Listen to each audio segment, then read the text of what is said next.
Cara, tá difícil de navegar no meio do tiroteio aí do tarifaço do Trump. Primeiro porque não tem mais jornalismo, né? Só tem torcidas contra e a favor, tanto na imprensa pelega nacional e estrangeira quanto na internet. E fica difícil achar os fatos no meio desse barulho. E segundo, porque o próprio governo Trump não anunciou um plano com começo, meio e fim. Ele só foi lá e chutou a porta. Daí em diante, assessores, ministros, especialistas e palpiteiros em geral, né, todo mundo, menos o próprio Trump, ou alguém falando oficialmente em nome dele, tem dado seus pitacos aí, sinalizando o que, é que seriam os próximos passos. O mercado não é contra um realinhamento de tarifas. Se respeitado o critério de reciprocidade, ele até gosta disso. Tarifas recíprocas punem o protecionismo e induzem os países a baixar tarifas. E, portanto, é um movimento que favorece a abertura comercial e, portanto, um movimento pró-mercado, né, como se diz no jargão técnico. Quando ele acredita que é disso que se trata, como aconteceu aí na campanha e no ensaio geral do governo Trump, o mercado festeja. Reforçam a hipótese de que seja isso as reações, principalmente aí dos antigos aliados dos Estados Unidos, apesar de terem sido atingidos de forma desnecessariamente atabalhoada e agressiva pelas tarifas do Trump. A Ursula von der Leyen, pela União Europeia, fazendo eco aí a uma sugestão recente do Elon Musk, numa videoconferência recente aí na Itália, né, propôs acelerar negociações para uma zona de livre comércio Europa-Estados Unidos, com tarifa zero. Né. O Japão propôs tarifa zero, Taiwan propôs tarifa zero, Israel propôs tarifa zero. A Índia está no meio de uma negociação de tratados comerciais com os Estados Unidos. O Brasil se propôs negociar mesmo antes de saber qual a tarifa que ia cair sobre ele. E o Vietnã, então, propôs tarifa zero já, né, desesperadamente. O secretário do Tesouro do Trump, o Scott Bessent, numa entrevista para a BBC, festejou essas iniciativas e disse que a intenção do Trump era de conseguir o máximo de alavancagem para negociações futuras. E que mais de 50 países já tinham batido as portas do governo americano para iniciar negociações para reduzir as suas tarifas. Mas ele ressalvou que cada oferta ia ter que ser examinada caso a caso, a começar pela avaliação de se essas ofertas eram ou não críveis. A referência se dirigia à proposta do Vietnã de tarifa zero já, né, que o assessor comercial do Trump, em outra entrevista, o Peter Navarro, simplesmente recusou essa oferta porque o Vietnã é essencialmente uma colônia da China comunista e mais de um terço do que eles nos vendem são produtos chineses com selos de fabricação vietnamita falsos para escapar das tarifas. Agora, tarifas que simplesmente punem qualquer saldo comercial positivo contra os Estados Unidos são um movimento puramente protecionista e, portanto, contra o comércio. É aquilo que os analistas chamam de movimentos pró-business, né, de proteção de privilégios setoriais em oposição aos movimentos pró-mercado, né, que favorecem a competição e melhoram sistemicamente toda a economia. A questão, gente, é saber se o Trump quer só reequilibrar tarifas pagas com tarifas aplicadas, né, ou se ele quer usar isso como parte do ferramental para um America First Only, né, e reverter o crescimento explosivo do déficit fiscal insustentável em que os Estados Unidos estão presos, financiando esse déficit com superávites comerciais. Aí, gente, o cenário fecha na escuridão.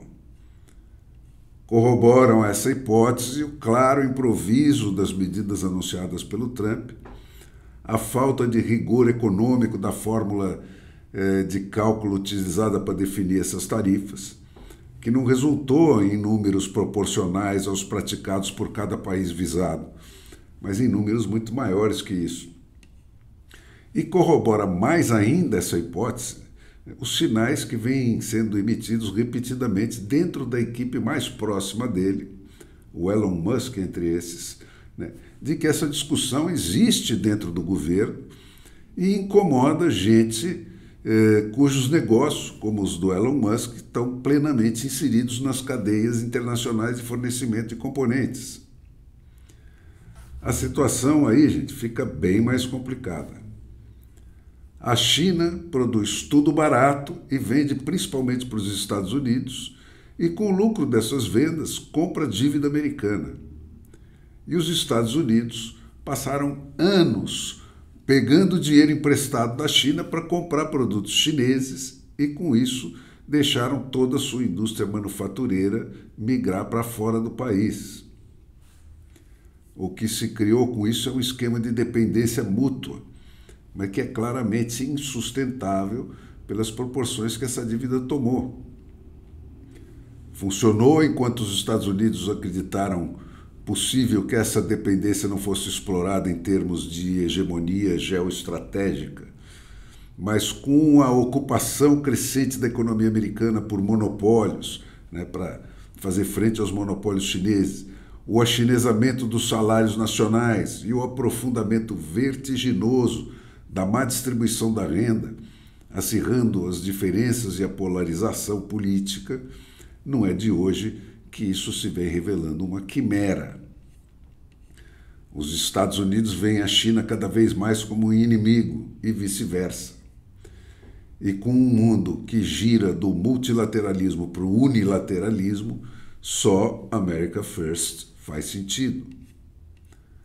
Corrobora essa hipótese a reação inesperadamente dura da China na sua nota oficial de resposta ao Trump, que já veio com um incremento de 34% sobre as tarifas praticadas hoje contra os Estados Unidos, né, seguida de uma resposta igualmente pesada do Donald Trump, ameaçando acrescentar outros 50% ao que já estava prometido para agravar as tarifas contra a China.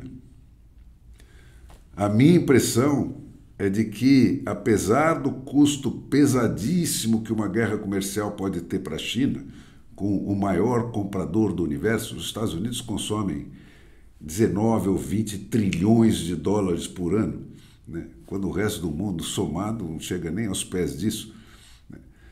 Uma guerra comercial pode ser um negócio muito, muito duro para eles. Mas o Xi Jinping e o Partido Comunista Chinês confiam absolutamente no sistema de vigilância e controle informatizado da população deles. Esse que o PT está tentando aprender lá com eles, como é que faz, né? E o Alexandre de Moraes. E eles podem aguentar séculos de insatisfação do povo chinês sem ter o seu poder ameaçado. Agora, nas democracias em que tem eleições a cada 4 anos, né, e onde o povo realmente manda no governo, o buraco é bem mais embaixo, né?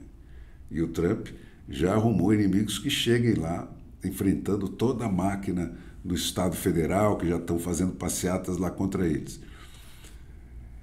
E, por cima disso, gente, materializar um inimigo externo agora vem a calhar perfeitamente para o Partido Comunista e para o Xi Jinping, né, que estão às voltas com uma crise econômica aí de grandes proporções e sem nenhuma solução à vista, que foi desencadeada pelo efeito colateral daquela política lá de um filho por casal que eles impuseram ao povo chinês nas últimas 2 ou 3 gerações aí.